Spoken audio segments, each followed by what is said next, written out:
Right now we're going to be talking about gardening for wildlife, but in wildlife country where that's often really difficult. So we're going to be talking with Matt Kolodzy from Friendly Natives in Fredericksburg, Texas. Thanks for being with us. Hi, Tom. Thanks. We want to talk about gardening for pollinators in the garden, which everybody wants to do.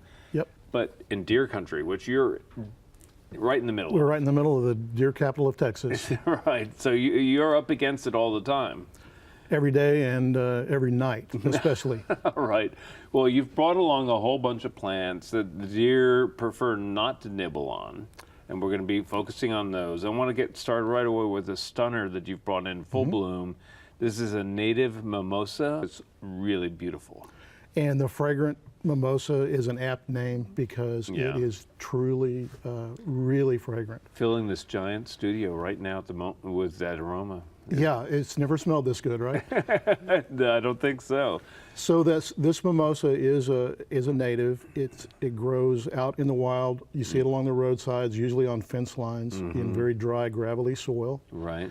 And in a landscape, it'll provide a very light and airy fountain type growth. It's beautiful. It does have some short prickly thorns, so Right. you don't want it near a pedestrian area. But it provides a really nice backdrop or kind of an overtop for lower plants that might appreciate just the minimal amount of shade that it's going to produce. Okay. I'm thinking rocky soils and full sun. Yes, sir. All right. And so we know it's a survivor if it can grow in those conditions. And you say deer don't eat it. It looks like dessert to me, though. Maybe the thorns play a role. I think the thorns keep them away, and it's, of course, there's lots of publications and articles about what's deer resistant, and this is high on the list. And in our experience, they just tend to leave it alone. Yeah, well, if you're looking for an accent plant in a bed with a lot of yuccas or agaves, or something, this is like the perfect It'd be counterpart. perfect foil for sharp and architectural plants because it's so light and airy. Right next to that is another plant that you've brought in. That's called orange peel cestrum, and it's also fragrant, but the fragrance doesn't really come to you until the nighttime hours. It's a shrub that usually gets trained up as a small tree. It will get about 8 feet tall and wide. Okay. It'll be multi-stemmed, likes full sun, but it can do well with quite a bit of afternoon shade. Yeah. And the neat thing about it, even though it's not a color you would normally think about for hummingbirds, the tubular flowers are very attractive to the hummers and they visit it quite often. Okay, and tell me about the cold hardiness on this one. It's good to zone 7. Okay. And so great. that's perfect for hill country. We've had plenty that we've put in landscapes that have survived 6 or 7 years at least. Okay. Does it stay green or does it go back to the ground and come back? It comes back from the branches. It's deciduous. Okay, very good. Well, I love the flowers, and anything that attracts hummingbirds is going to be a hit, right? Right. So that is, again, the cestrum, and it's a terrific looking plant. Right next to it, Spanish lavender, and one of my favorite forms of lavender. Me too. Yeah, the spiky blooms on the Spanish lavender are really outstanding, and it's really a good honeybee plant.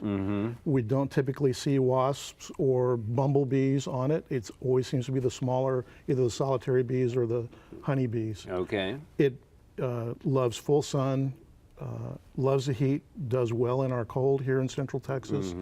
It's evergreen, has that nice rounded form, about 2 feet by 2 feet with the spectacular purple blooms. Not as finicky as a lot of the lavenders, but does need good drainage. It does have to have basically perfect drainage.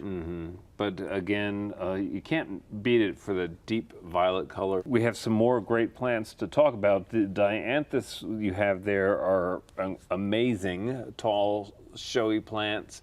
This is a new form called the First Love, correct? This is a variety called First Love. It's a Barbatus, B-A-R-B-A-T-U-S.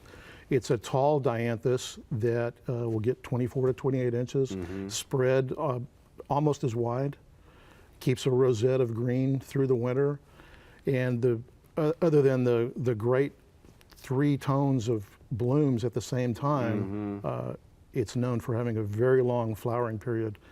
We typically see it bloom from about February till November or December. Yeah, and I've had this in containers, something very similar to this, and just continuous show. As long as you cleaned up the dead or faded flowers, you're in good shape. Yes. I've also found that dianthus seem to like really good drainage.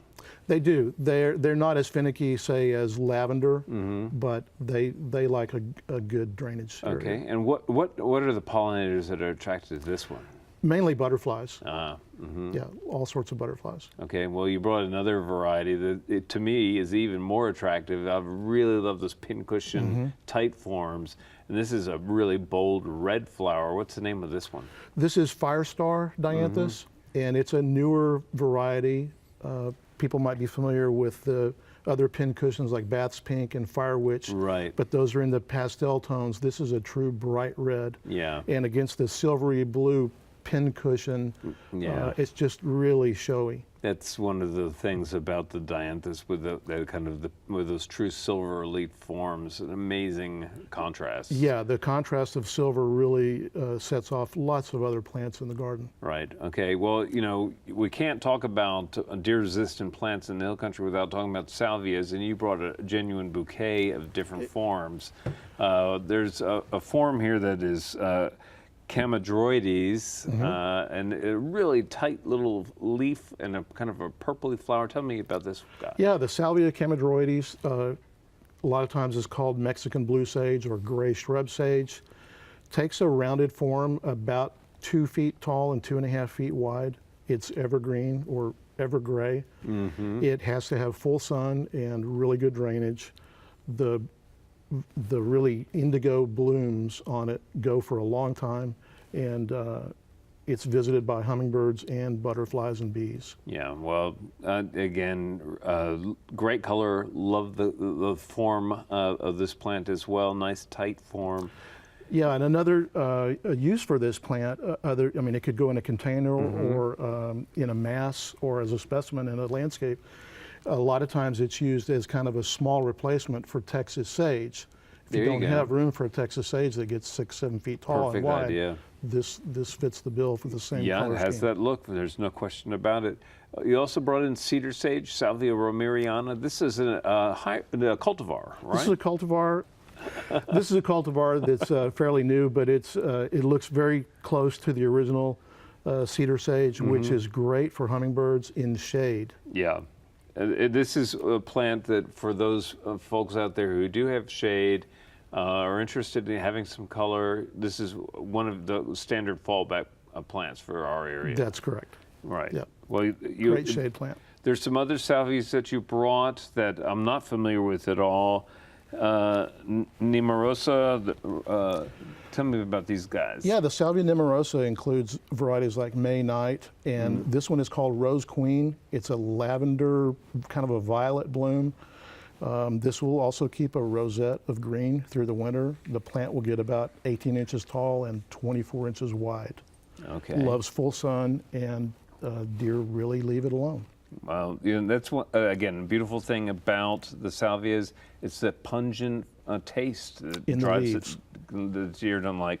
We don't have a whole lot of time left, but I want you to tell me about this because I've been smelling it. It's making me hungry. It Why smells is like that? a Hershey bar or chocolate cake. This is called Chocolate Daisy, Berlandiera lyrata. This is a little, not very well known Texas native. Beautiful form to the flower, and again, a little rosette that will stay through the winter. The plant will get about 24 inches tall.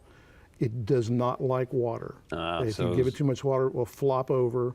So again, full sun, and the smell is just amazing. It is an amazing fragrance. The petals are even more attractive from the back. Me looking at them, have these beautiful striations on them. Absolutely glorious, and again, making me kind of hungry here. Yeah, for dessert. Well, I will resist. I will resist that. But Matt, thank you so much for coming on board, sharing these really cool plants with us. I hope you get a lot of visitors out in Fredericksburg. Thanks for having me. All right, and coming up next is our friend Daphne.